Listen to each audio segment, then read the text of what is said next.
Welcome to Creamer Media's Polity. I'm Brad Doubleman.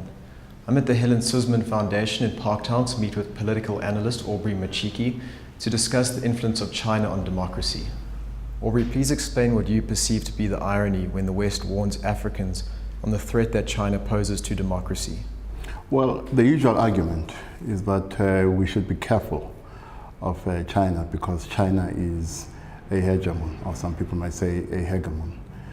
My response to that is that that may be the case, but Africa has not experienced China as a hegemon. What we have experienced as hegemons are Europe and America.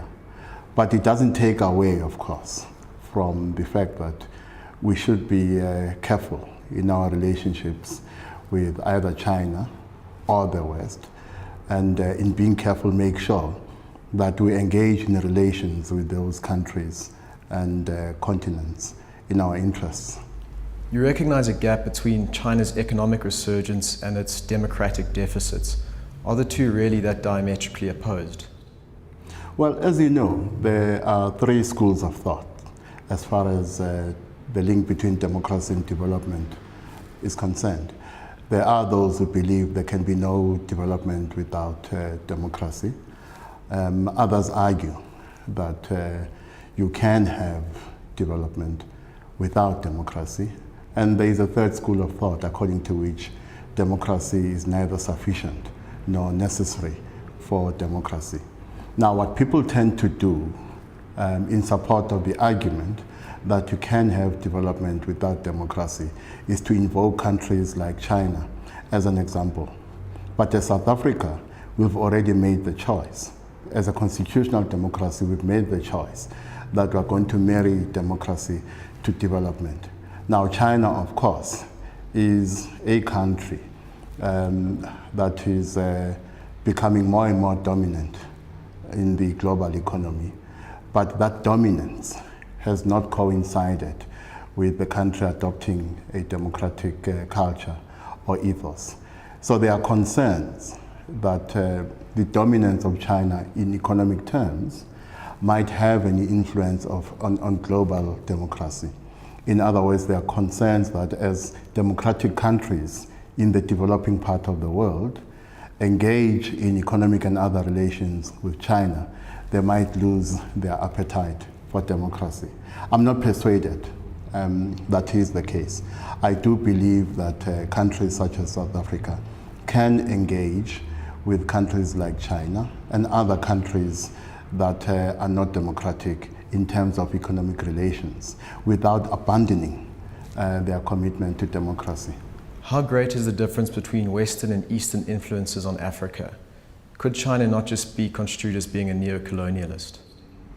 Well, there is always the possibility that as Africa and other developing parts of the world build relations with a resurgent China, they might lose themselves, with China becoming dominant over them, not only in economic terms, but also in terms of their democratic ethos, but also in cultural and other terms. And that is why, of course, the option, of course, is that not of delinking. The option is that of engaging with countries such as China while remaining committed to your democratic ethos. But what we must bear in mind is the fact that in our relations with the West, we have experienced a history of colonialism, and there is no guarantee that that history of colonialism cannot be visited upon us by another hegemon in the context of changing global dynamics going forward. But I think continents such as Africa have had enough experience over time to be quite vigilant about the possibility of going through a neo-colonial experience. while a neo-colonial experience might not happen in political terms, I think the greatest danger is that a neo-colonial experience might occur in economic terms. And that is why, in our attempts at exploiting the shifts that are beginning to happen in the global system, we must make sure that we end up with either a more ethical or a less unethical global order. You mentioned that China's influence is not the only threat to substantive democracy in Africa. What other threats do you perceive?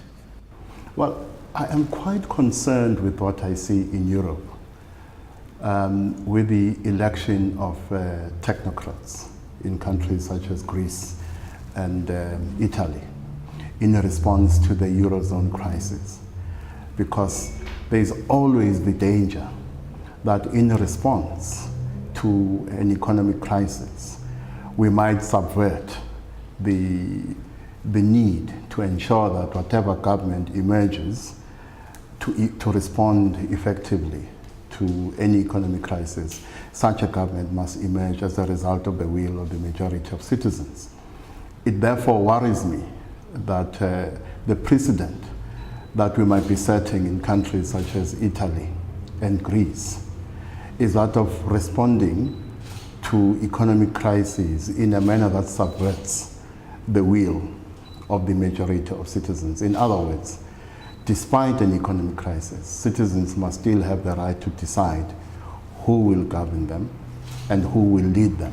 In other words, the response to an economic crisis must not be delinked from the democratic imperative. Thank you, Aubrey. You're welcome.